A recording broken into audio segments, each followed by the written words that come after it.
Good morning, students. In the previous lecture, we have discussed work done by constant force. Now today we discuss kinetic energy. Kinetic energy के बारे में अगर हमें discuss करना हो, suppose that m मास का कोई ऑब्जेक्ट है, और इसकी जो वेलोसिटी है वो वेक्टर v है। ऑब्जेक्ट का मास जो है वो m है। अब अगर हमें काइनेटिक एनर्जी फाइंड आउट करना है तो काइनेटिक एनर्जी इक्वल टू हो जाएगा k equal to half m v square, या तो इसी को हम लिख सकते हैं half m vector v dot vector v। ये vector v dot vector v क्या हो जाएगा, v square, half M V square आ जाएगा। ठीक है, यहाँ पे कैसे vector v dot vector v अगर हम निकालें vector v dot vector v तो क्या आएगा, mod of vector v cos 0 degree. दो वेक्टर हैं, दोनों पैरेलल होंगे, एंगल 0 डिग्री होगा। यहाँ क्या हो जाएगा, v इंटू 1 क्या आएगा, v स्क्वायर, मतलब हाफ एम वी स्क्वायर लिखो या फिर half M vector v dot vector v। ये क्लियर है। अब अगर हम देखें तो काइनेटिक एनर्जी भी क्या है, स्केलर क्वांटिटी है। काइनेटिक एनर्जी क्या है, स्केलर क्वांटिटी है। अब काइनेटिक एनर्जी अगर हम मेजर करना चाहें तो कैसे मेजर करेंगे, kinetic energy of an object is the measure of work an object can do by virtue of its motion. Due to motion body जो वर्क करती है वही क्या होती है, काइनेटिक एनर्जी होती है। काइनेटिक एनर्जी की भी यूनिट क्या होगी, जूल होगी। ये क्लियर है। इसके बाद अगर हम देखें, इस पे एक क्वेश्चन है, इन ए बैलिस्टिक डिमॉन्स्ट्रेशन ए पुलिस ऑफिसर फायर्स ए बुलेट। एक बुलेट फायर कर रहा है और इसका मास कितना है, 50 ग्राम है। मास गिवन है 50 ग्राम।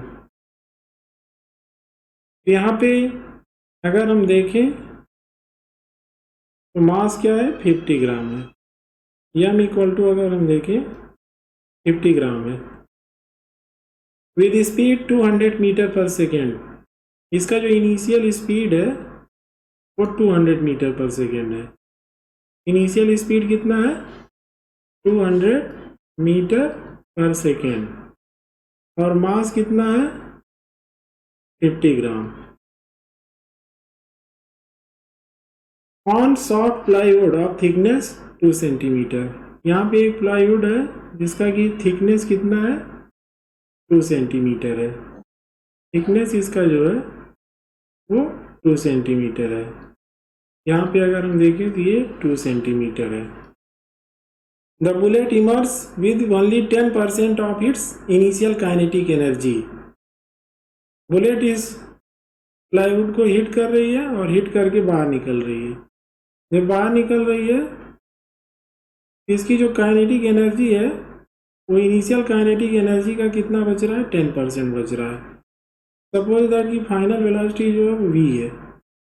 अकॉर्डिंग टू क्वेश्चन अगर हम देखें तो फाइनल काइनेटिक एनर्जी जो यहाँ पे है, इनिशियल काइनेटिक एनर्जी का क्या है, 10% बच रहा है। फाइनल काइनेटिक एनर्जी फार्मूला क्या हो जाएगा, half M V square equal to half M initial kinetic energy half M U square into 10/100। अब यहाँ से हाफ एम दोनों साइड से कैंसिल हो जाएगा, आ जाएगा v square equal to U square into 10/100। अब इनिशियल स्पीड गिवन है, इनिशियल स्पीड कितना है, 200 मीटर पर सेकेंड, और हमें फाइनल स्पीड निकालना है तो v स्क्वायर इक्वल टू क्या हो जाएगा, 200 का स्क्वायर इंटू 10/100, 10/100। अब इसको हम सॉल्व कर लेंगे, यहाँ से हमें क्या आ जाएगा, फाइनल वेलोसिटी। कितना आप सॉल्व कर लेंगे। इसके बाद अगर हम देखें तो नेक्स्ट क्वेश्चन है work done bye constant force. Work done bye constant force का फार्मूला हम पढ़ चुके हैं, W=FD cos थीटा। बट यहाँ हमें ग्राफ से फाइंड आउट करना है। अगर फोर्स और डिस्प्लेसमेंट में ग्राफ गिवन हो तो हम वर्क डन कैसे निकालेंगे। जैसे सपोज दैट कि यहाँ पर हमने एक्स एक्सिस और वाई एक्सिस ले लिया, ये एक्स एक्सिस और ये वाई एक्सिस है। वाई एक्सिस के अलॉन्ग हम क्या दिखा दे रहे हैं, फोर्स, और एक्स एक्सिस के अलॉन्ग डिस्प्लेसमेंट।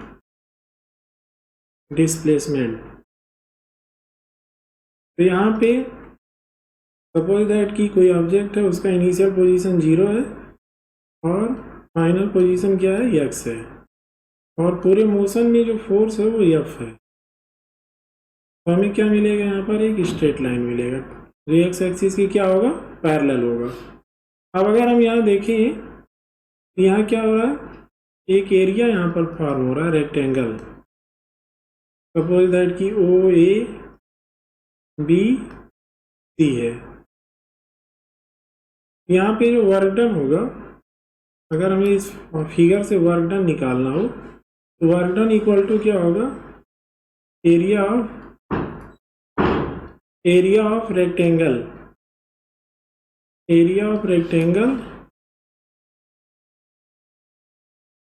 Rectangle OABC।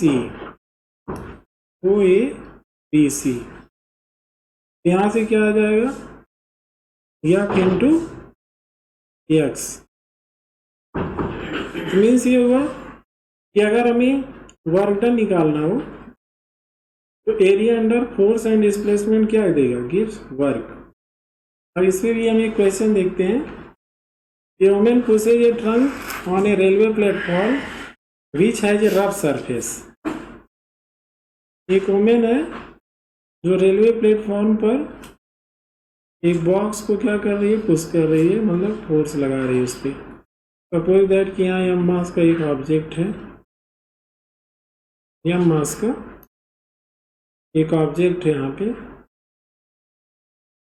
और स्टार्टिंग में इस पर जो फोर्स लगा रही है, he applies a force of 100 newton over a distance of 10 metre. यहाँ इस पर फोर्स लगा रही है स्टार्टिंग में 100 न्यूटन का फोर्स लगा रही है, और कब तक लगा रही है, 10 मीटर तक। 10 मीटर तक कितना फोर्स है, 100 न्यूटन। इसके बाद क्या हो रहा है, इसके बाद there after she gets progressively tired. इसके बाद वो थक जा रही है, and her applied force reduce, और उसका जो फोर्स है वो उसके बाद घटने लग रहा है, लीनियरली विद डिस्टेंस के साथ घटने लग रहा है, और घटते घटते कितना हो जा रहा है, 50 newton. The total distance through which the trunk has been moved is 20 metre. Next जो डिस्टेंस ट्रेवल कर रही है वो भी कितना कर रही है, 10 मीटर। लेकिन इस 10 मीटर में उसका जो फोर्स है वो लीनियरली क्या होता है, डिस्टेंस के साथ घटने लगता है, और घटते घटते यहाँ पे अगर हम देखें यहाँ आते आते फोर्स कितना हो जा रहा है, 50 न्यूटन। स्टार्ट कहाँ से हो रहा है, यहाँ से। टोटल डिस्प्लेसमेंट अगर हम देखें तो 20 मीटर है। अब ये जो फोर्स में डिक्रीजिंग हो रहा है उसके लिए रीजन दिया है, plot the force applied by the women and the frictional force which is 50 Newton versus displacement.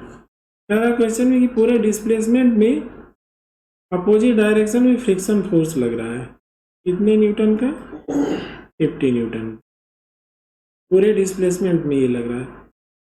यहाँ पे जो फोर्स रिड्यूस हो रहा है या वो थक जा रही है, क्यों, क्योंकि अपोजिट डायरेक्शन में यहाँ 50 न्यूटन का फोर्स लग रहा है।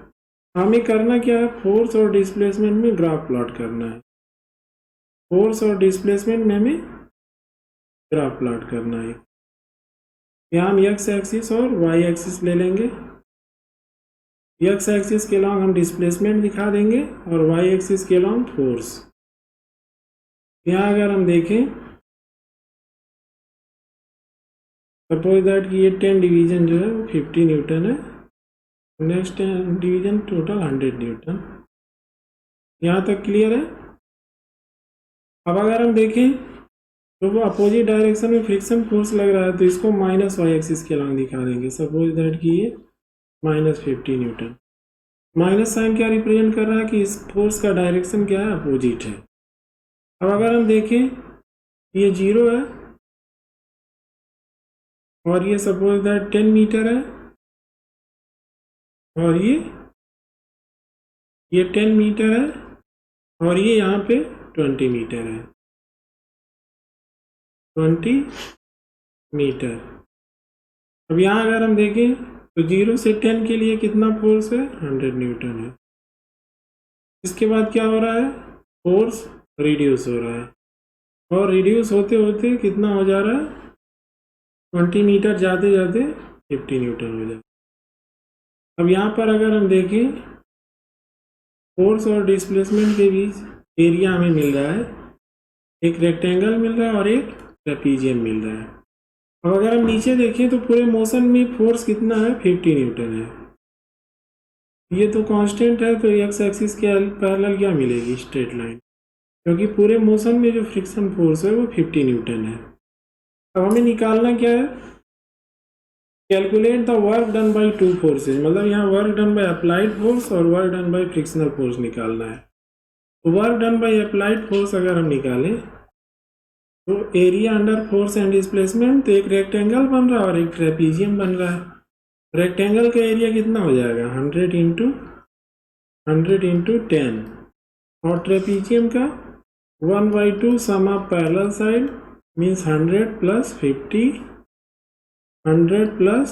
50 और इंटू हाइट यहाँ से यहाँ तक कितना है, 10 मीटर है।